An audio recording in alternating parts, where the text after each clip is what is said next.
Yo, what is going on, everybody? It is Roush, and welcome to week 6 of the Pokemon Speedruns Draft League. This is the halfway point of the league, and the first of our two inter-conference matches. But before we take a look at my opponent, let's go ahead and talk about my team right now. Zygarde 50%, Tangrowth, Sylveon, Empoleon, Claydol, Shuckle, Mega Gallade, Crobat, Incineroar, Xurkitree, and Greninja. You know them well, especially last week you got to know Empoleon a little bit better with that beautiful 5 KO sweep against the New York Yanmegas, thanks in part to the absolute power of Choice Specs. So, yeah, that now gives me 4 Pokemon in the top 25 in terms of MVP ranking. As you can see, Gallade is still on top for me with those beautiful 9 kills, one of them passive, being brought to 3 matches and getting victories in 2 of them. But that was then, this is now. Let's go ahead and talk about my opponent, who this week is going to be the Idiot Ninja and the HaZe clan. Very interesting team. I hate it. Serperior, Gliscor, Kyurem, Registeel, Diancie Regular, Ribombee, Megazard Y, Toxapex, Alakazam, Blissey, and Hoopa. This is like a stall team with a Serperior element and wall-breaking element of Charizard Y. Some things to note about his team is it's relatively weak on the physical attacking side. His best options are Hoopa Bound, Kyurem, and Diancie, all of whose move pools greatly benefit from special attacking sets. Their physical move pools are incredibly limited. Kyurem gets stuff like Outrage and Iron Head. It doesn't get a physical Ice Stab, so it's pretty limited on the coverage options that it can have on the physical side. So I kind of want to take advantage of that this week, while also making my team as offensively potent as possible. I want to try and barrel through the stall that being. Serperior is obviously the biggest threat on this team because it is the Waterfall type sweeper with the Leaf Storm contrary boosts and the really good 113 base speed, because it outspeeds my Mega Gallade. It is slower than mons like Crobat and Greninja, but it can be Choice Scarfed and has the power to kill both of those depending on Crobat's set. Like, Serperior definitely will run through Greninja. I'm almost expecting him to bring either a Choice Scarf or a Glare set, since Glare paralyzes and will automatically make my Greninja slower than it. I expect that kind of set to be brought this week. Gliscor, very potent physical wall. Very useful, especially against my team. It probably would be his #1 physical attacking option, just because it's not special attacking, I'll tell you that much for free. Its physical attack is very good. Physical defense is what I anticipate him to be more of. He's brought Swords Dance Gliscor in the past, so I do need to be careful for that. Like I said, Kyurem, probably going to be a special attacking set or just a tanky one. 125 base HP combined with 90-90 defenses is very nice. So it's got a good stat distribution, does Kyurem, but its move pool is incredibly limited in what it can do on the offense, and I kind of aim to take advantage of that. Registeel is very bulky, but it's incredibly passive. 75-75 on the attacks. Its move pool, it could be a curse set with Iron Head, maybe Flinch Hacks. You could go for maybe support with Stealth Rocks, passing Thunder Waves around, etc. But it's very passive, and I feel like I can work around that this week. Diancie can be a threat because it's Fairy Rock typing, but I don't expect him to bring it this week because of my pair of very offensively potent water types, one of which also has a Steel Stab. And also, it doesn't really want to be brought in against something like Zygarde, because Rock is obviously weak to the ground 1000 arrow spam that I could potentially bring. Rabombi, I expect to be brought this week. Not many people during my team build practice thought that Rabombi was much of a problem, but because of its speed tier being naturally faster than Greninja, and also being able to, I'm not going to throw the word easy, but it can tank 1,000 arrows from Zygarde, at least one. Those two facts make Rabombi an interesting counter for Zygarde potentially, especially if it's a Focus Sash variant. But Rabombi is weak to stuff like Empoleon. It doesn't have a whole lot of offense to do against a wall type like Sylveon, but against my more offensive options, Rabombi has a very solid matchup because of its speed tier. Being able, like I said, Greninja, Zygarde, and even Gallade, because it's faster than and can hit it with Fairy Stab. Just very interesting. I do want to be careful for that this week. Mega Charizard Y is an incredibly powerful sweeper, but it is very frail on the physical defense side, especially if I throw up Stealth Rocks. Even when it Mega Evolves, it still has that 4x weakness to Stealth Rocks, so it's being chunked for 50%, so I do want to keep that in mind. And it also has the guaranteed speed tier of base 100, so it is naturally slower than my Gallade, than my Greninja, and the only way that it could get faster than those two is from Dragon Dance, because yes, it does get Dragon Dance, do not forget that. Toxapex is kind of a threat to my team. I'm not as scared about it, but I am scared about what it can do in terms of support. Toxic Spikes can be very rough on my team, so I needed to be very careful to prep a team that would not lose to Toxic Spikes.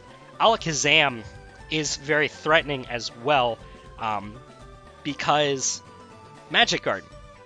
Like, Hazard stacking is obviously one strategy that I could use to defeat this team, but Alakazam is a guaranteed, like, survival from Hazards, especially if it has a Focus Sash. It can be used to counter a mon like Greninja, like if in a last-ditch scenario against something like Zygarde, just against any type of sweeper that I have that could potentially destroy it. Blissey is a very, very passive mon, only 10 on the defense, and against a team that includes Mega Gallade, I kind of don't expect Blissey to be brought. I think Registeel would be a better option, especially for setting Stealth Rocks versus me. So there is that, but he could bring it potentially, I just don't see it. And Hoopa, he's been bringing Choice Scarf Hoopa, although it is one of his Z Crystal holsters. Could be useful against my team, especially Choice Scarf variant being able to deal with Gallade relatively consistently. But yeah, we'll talk about that. So the mons that I expect to be brought, like I said, I expect Rabombi, I expect Alakazam, I expect Toxapex, I expect Gliscor, I expect Superior, and either Registeel, Diancie, or possibly the Blissey. I feel like Charizard Y does not have as good a matchup against me, even though it does have Drought. I feel like, I mean, if he does bring it, it'll be to try and weaken my water types, but I'm perfectly okay with that, because I have ways of dealing with Zard Y. But I'm expecting Rabombi to kind of be used instead of Zard Y for certain types of scenarios. But enough about that. Let's talk about what I am bringing. So, the first mon that I am bringing this week is not that. It is the Gallade. Like I said, Gallade is just a really, really good Pokemon, especially this week. If you take a look at the moveset, we're running 4 attacks: Shadow Sneak, Close Combat, Ice Punch, and Psycho Cut. This combination of moves 2-hit KOs every single Pokemon on on the Ninjas team. So, just really good. Shadow Sneak, 1-hit KOs, offensive Hoopa, 100% of the time. It does like 111%. Does 75+% to offensive Alakazam. So if I just get a tiny bit of damage off against Alakazam, Gallade doesn't fear it at all. Close Combat, 2-hit KOs Blissey, 2-hit KOs Registeel, Bar, Choppleberry. 2-hit KOs, even Charizard Y, even though Psycho Cut does more damage. Ice Punch, 2-hit KOs Gliscor. I can't remember if there was... Oh, 2-hit KOs Superior. Psycho Cut, 2-hit KOs Charizard, 2-hit KOs Toxapex. Just every Pokemon falls in 2 predicted hits against Dark Helmet, which is incredibly useful for me. But I have to work my way to it first. And one of the main ways of working my way into it is keeping Toxic Spikes off the field. And my main way of dealing with that is Princess Vespa this week. That is Crobat, Black Sludge, Infiltrator ability to help with Substitute, Superior, Brave Bird, Taunt, Roost, and Super Fang. Super Fang obviously deals the most damage to Mons like Gliscor, to Mons like Toxapex, to Mons like Blissey, especially if I don't want to be taking all the recoil from Brave Bird. Mons like Registeel as well, and Taunt is the crux of the set. Taunt will cripple Registeel, will cripple Blissey unless he's carrying Ice Beam, which which I'm almost expecting if Blissey is brought, that he will bring either Thunderbolt or Ice Beam just because Crobat exists, and I'm sure Ninjas realizes how big a threat Crobat is to this team, to his team. Especially because base 130 speed outspeeds everything.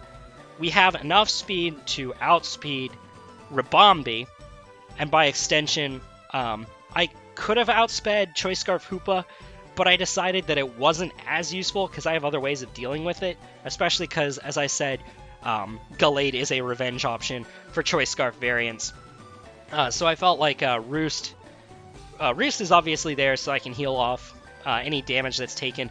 The special offense is so I can deal with Toxapex. I can be scared of maybe a Stone Edge Gliscor, just on the off chance that he does bring it, but I am bulky enough that I'm not too concerned about it. Brave Bird, off of base 90 attack, even with no investment, is doing just a massive amount of damage across the board. It's doing like 80 to 90% to offensive superior, and that thing is decently bulky. So Crobat Stab Brave Bird is no joke, even with no investment. So I'm really impressed with this Pokemon this week. But of course, just in case Toxic Spikes are set, I do need a way to clear them. Number one option is going to be merchandising the Empoleon, especially defensive this week because most of Ninja's threats are of the special attacking variety. Flash Cannon for the Kyurem, Ice Beam for Gliscor and for Charizard, as those will take care of his defog options. Defog of my own, so that I can keep those pesky Toxic Spikes and everything else away, up to and including Sticky Webs, because Sticky Webs can be important if Ninja decides to bring them. And Flash Cannon, of course, will take care of the Ribombee as well. And Stealth Rocks of my own to help neuter, especially the Charizard, mainly the Charizard, because most of my other options can either 1-hit or 2-hit KO the rest of Ninja's team, so that's really important this week. Torrent is kind of useless ability, but then again, so is Defiant. It doesn't really matter, since neither ability is going to be helping me. Except, well, maybe out of fear, but that's pretty much it. I'm also going to bring Sylveon this week, the Schwartz, Hyper Voice, Psyshock, Calm Mind, Wish. I really want to use this Sylveon for scouting purposes. I want to figure out what kinds of movesets Ninja's running. So Sylveon is going to be useful for taking care of that. I might even just lead Sylveon because it has a decent matchup against pretty much everything on the team bar Registeel. And with the combination of Pixelate, Hyper Voice, and Psyshock hits everything but Registeel for decent damage. Calm Mind is there to help me deal as much damage as possible and to tank as many hits as possible. Wish is there for easy recovery, and if I expect to die in a following turn, I can set up a last ditch wish and pass it to to one of my other Mons. For instance, this Incineroar Lone Star. So Lone Star is going to be Assault Vested this week because it's very, very bulky. This mainly can deal with the Charizard Y, as after Stealth Rock's Darkest Lariat KOs up to a max HP variant. So it's really useful. Darkest Lariat will do 55 to 66% to an offensive variant of Charizard Y will live any single hit. It'll take 55 to 60% from Focus Blast. Flare Blitz is there mainly for stuff like Kyurem, and if the sun is set, Flare Blitz just nuking anything is really important.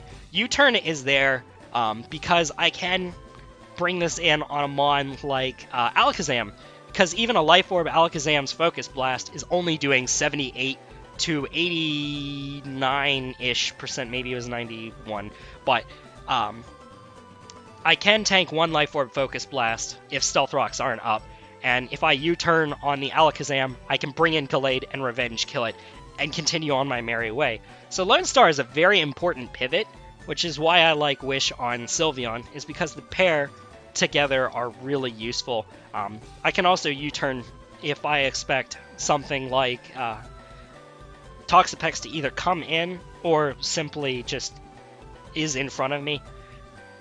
And Iron Head is there for mainly the Diancie. Just in case the Diancie is brought, Iron Head will be doing significant chunks to it as well. And it also does about the same as Flare Blitz against Kyurem if I don't want to be taking too much recoil. So that'll be Incineroar this week. Last mon, my end game is going to be Philip Asshole, Gunner's Mate First Class, with the Psychium Z this week. Hypnosis is really fun because it'll put him on to sleep. If I bring this thing in against pretty much anything but Gliscor, I can go for Z Hypnosis, get my speed boost, and then I can Tail Glow up and kill something. If Gliscor comes out if Gliscor comes out predicting the Hypnosis, I can kill it with a Hidden Power Ice because I will outspeed any non-Choice Scarf variants. And if it is a Choice Scarf variant, it's not toxic. So the Hypnosis will be able to be gotten off. Yeah, it's 60 base accuracy, but just the sheer fear factor that Hypnosis can bring, and the fact that Ninja has so many very passive mons, gives Circuitry plenty of opportunities to set up. And with a Tail Glow, I 2-hit KO Blissey, I 2-hit KO Registeel, I 1-hit KO almost everything else after Tail Glow. So just really, really useful this week. If I can get through the more passive mons, I am immune to Thunder Wave because I am an electric type. So against the Blissey and the Registeel, they can really only do maybe either Earthquake or just really weak amounts of damage. So Circuitry is incredibly useful this week, and I aim to take advantage of that gigantic 489 special attack. It's going to be a fun match, and I can't wait for us to get going. So thank you all so much for watching. Match will be up either later today or tomorrow. I will see y'all for that. Roush is out. Peace.